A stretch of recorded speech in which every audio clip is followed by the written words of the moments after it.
good Monday, March 8th, 2010. I'm Molly and today marks a turning point in the history of rock music. In Russia,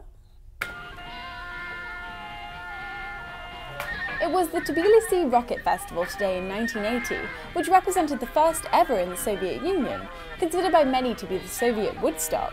In retrospect, the fact that the strict communist government allowed these young kids to rock out was pretty awesome. Also on this date, exactly 3 years later, on March 8th, 1983, Ronald Reagan claimed that the Soviet Union was an evil empire. To ignore the facts of history and the aggressive impulses of an evil empire. Evil empire is actually said to have been coined by Reagan, with this representing his first rant on the nation. Exactly. What about Star Wars? Star Wars was released in 1977 with all kinds of evil empire action. Meanwhile, one of Ronald Reagan's biggest initiatives to blast Soviet nuclear warheads out of the sky was called, yep, Star Wars.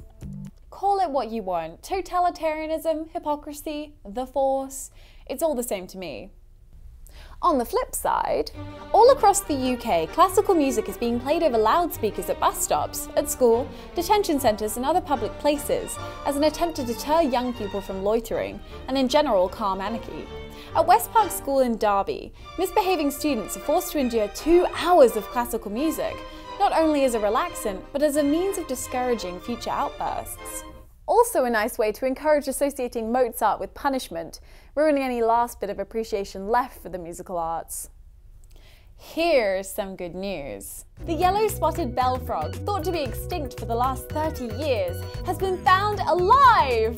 In related, but not so good news, whereabouts of Hopkins' green frog remain uncertain.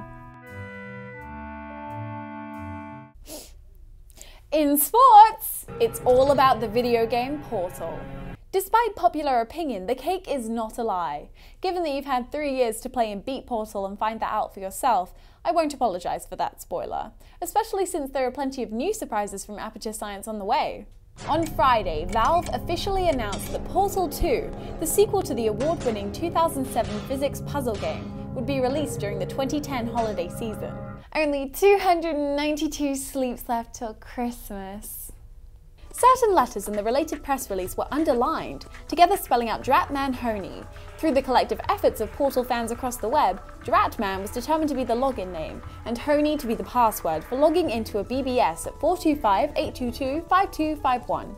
If you happen to have a landline, a computer that still has a hyperterminal program, and the patience to endure the 1200 band connection of the BBS, then you can take part in the Portal Alternate Reality game, well before the game's release, on a system that was a popular form of communication well before the web, well before many of you were even alive. Or born around that time. Which brings me to the end. Oh, sad end! It is truly thee that I woe of!